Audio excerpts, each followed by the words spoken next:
तो इसमें नेक्स्ट हम यूनिट डिस्कस कर रहे थे, यूनिट्स ऑफ फोर्स। ऐसा यूनिट तो क्या थी इसकी, न्यूटन। अब देखते हैं इसकी सीजीएस यूनिट। सीजीएस यूनिट क्या होती है, dyne. CGS unit of force is dyne, small में लिखा जाएगा यहाँ पे, ये DVDYN, ये dyne. So 1 dyne is equals to, force क्या होता है, F is equals to MA। तो फोर्स की हम कौन सी यूनिट यहाँ पे लिख रहे हैं, सीजीएस, जो क्या होती है 1 डाइन। ऐसे यहाँ पे मास को क्या पुट कर देंगे हम, मास की सीजीएस यूनिट है तो मास क्या होगा 1 ग्राम, और एक्सेलरेशन क्या होगा 1 सेंटीमीटर पर second square. So 1 dyne is equals to क्या आ जाएगा 1 ग्राम सेंटीमीटर पर second square is equals to 1 dyne. तो ये इसकी सीजीएस यूनिट हो गई। फिर इसके बाद अलावा 2 यूनिट और यूज होती है इसकी, जो ग्रेविटेशनल यूनिट कहलाती है। Gravitational unit in terms of weight और force, because weight is also a force. जो ऑब्जेक्ट का वेट होता है वही क्या कहलाता है, उसका फोर्स कहलाता है, या जो फोर्स लगता है उस पर वही क्या होता है, उसका वेट।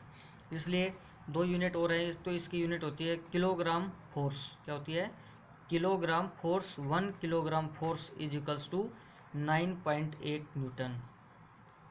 1 किलोग्राम फोर्स की वैल्यू क्या होती है, 9.8 न्यूटन होती है।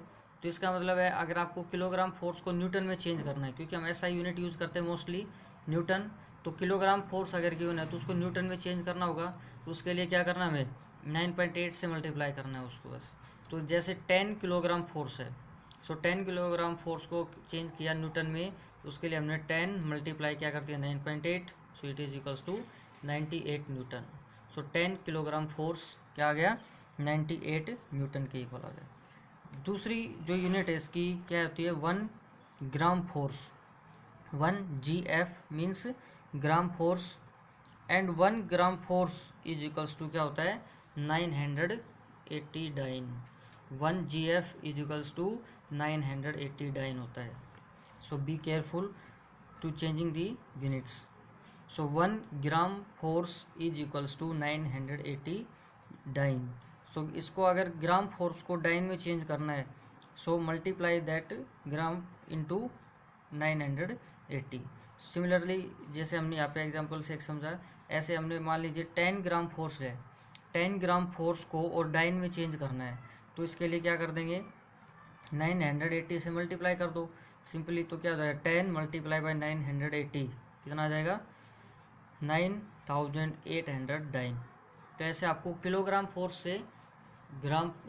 फोर्स से न्यूटन में या ग्राम फोर्स से डाइन में चेंज करना हो तो इन कन्वर्जन फैक्टर्स का यूज़ करना है।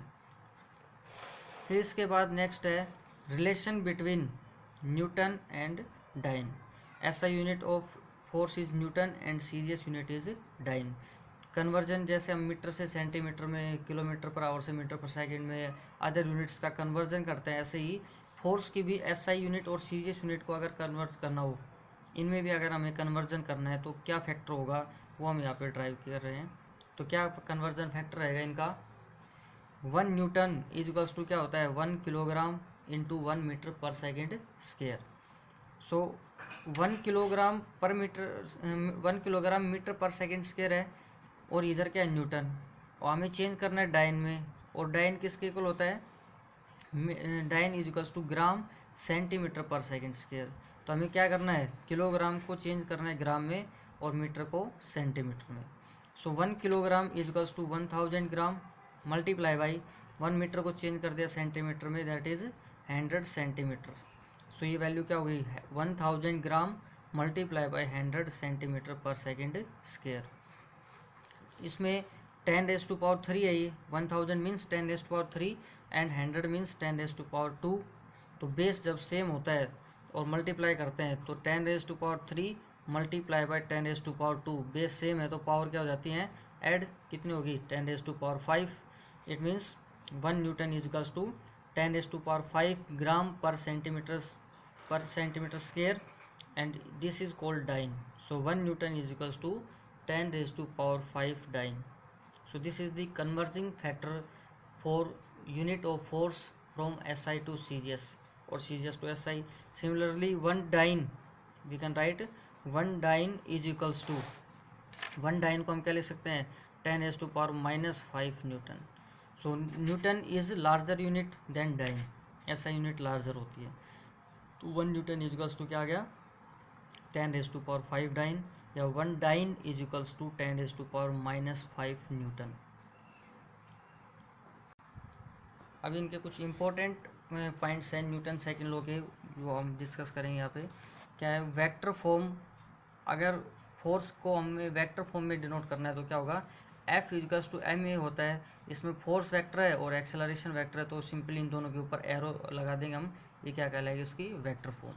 Second point is if force is zero, अगर जो एक्सटर्नल नेट फोर्स है अगर वो जीरो है, then acceleration is also zero, because f 0 then a is also 0. So what does this mean? This indicates that a body moves with a uniform velocity in absence of any external force. So it means एक object है, body है, वो क्या होता है, moves with uniform velocity in absence of external force. So acceleration zero होता है तो ऑब्जेक्ट में क्या होगा, यूनिफॉर्म वेलोसिटी होगी या फिर वो रेस्ट होगा। सो एक्सेलरेशन अगर जीरो है तो इसका मतलब फोर्स भी जीरो है, तो ऑब्जेक्ट क्या होगा, यूनिफॉर्म वेलोसिटी से मूव करता है in absence of any external force. तो आगे इसमें क्वेश्चन आता है इस के बेस पे, तो आप इसमें ये आंसर लिख सकते हैं। क्वेश्चन है आपका इसमें एनसीईआरटी का एक्सरसाइज का, does an object move with non zero velocity in absence of any external force. तो आंसर क्या होगा, yes, when external force is zero then acceleration is also zero but object can move with a uniform velocity. Thus second law is consistent with first law. So second law first law की statement को agree कर रहा है यहाँ पे। कैसे, जब तक ऑब्जेक्ट पे एक्सटर्नल फोर्स नहीं लगता वो यूनिफॉर्मली मोशन में रहेगा, यही इसमें सेकेंड लॉ की स्टेटमेंट में है, तो it is consistent with first law. Now third point is F is directly proportional to m. Directly proportional to m means force increase होगा तो मास भी इंक्रीज होगा, मास अगर डिक्रीज होगा तो फोर्स भी डिक्रीज होगा। It means that is heavy objects require greater force than lighter object to produce same acceleration. अगर एक्सेलरेशन कांस्टेंट होता है तो F is directly proportional to क्या होगा, m. In this case heavy objects require greater force. अगर same acceleration produce करना हमें तो क्या करना होगा, हैवी ऑब्जेक्ट में पे ज़्यादा फोर्स अप्लाई करना होगा। So F is directly proportional to क्या होता है, एम। अगर मास डबल हो जाएगा तो फोर्स भी डबल हो जाएगा, मास अगर हाफ हो जाएगा तो फोर्स भी हाफ हो जाएगा। So F is directly proportional to M होता है अगर एक्सेलरेशन कांस्टेंट हो। या इसमें क्वेश्चन आता है कि why a heavy object require greater starting force, क्योंकि स्टार्टिंग फोर्स ज़्यादा क्यों होता है, क्योंकि force is directly proportional to mass होता है, अगर मास ज़्यादा है तो फोर्स भी ज़्यादा होगा। And last point is it gives quantitative definition of force. Newton second law इसकी फोर्स की कौन सी डेफिनेशन देता है, क्वांटिटेटिव। तो यहाँ पे दोनों क्वेश्चन है, एक हमने पहले डिस्कस किया क्वालिटेटिव डेफिनेशन देता है और ये क्वांटिटेटिव डेफिनेशन देता है। इस पे क्वेश्चन बनता है एनटीएससी में भी और 9th में भी कि न्यूटन्स या विच लॉ गिव्स क्वांटिटेटिव डेफिनेशन। तो आंसर क्या हो जाएगा, क्वांटिटेटिव डेफिनेशन कौन सा लॉ देता है, Newton second law. And which law gives qualitative definition, तो कौन सा आंसर हो जाएगा इसमें, Newton's first law. So quantitative definition है मीन्स क्वांटिटी, उसकी अमाउंट बताता है, कैसे, F is equals to m a. तो यहाँ पे अगर हम एम की वैल्यू पुट कर दे, ए की वैल्यू पुट कर दे तो क्या आ जाएगा, फोर्स। जैसे मान लीजिए एक ऑब्जेक्ट का मास है 5 kg और एक्सेलरेशन उसने प्रोड्यूस कर दिया 2, तो फोर्स कितना हो गया, फोर्स इजिकल्स टू 10 न्यूटन होगा। तो यहाँ से फोर्स की वैल्यू आ गई, फोर्स की अमाउंट आ गई, क्वांटिटी आ गई, कितना फोर्स लगा है, 10 न्यूटन फोर्स लगा है। तो न्यूटन्स सेकंड लॉ से हमें उसकी क्या मिलती है, क्वांटिटी मिलती है, उसकी अमाउंट मिलती है। So Newton's first law gives qualitative definition and Newton second law quantitative definition.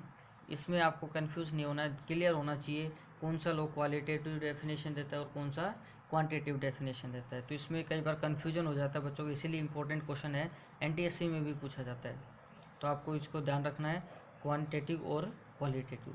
तो न्यूटन सेकंड लॉ का जो रिजल्ट आया F is equals to m a, important result है, इसको याद रखना है और इसमें इसका यूज़ करके न्यूमेरिकल्स भी हमें सोल्व करना है। तो यहाँ तक आप इस वीडियो में इन नोट्स को आप रिवाइज करिए और न्यूटन सेकंड लॉ तक याद कर लीजिए। फिर इसका एक लॉ और रह जाता है, Newton's third law of motion, that is for every action there is equal and opposite reaction. वो हम डिस्कस करेंगे नेक्स्ट वीडियो में।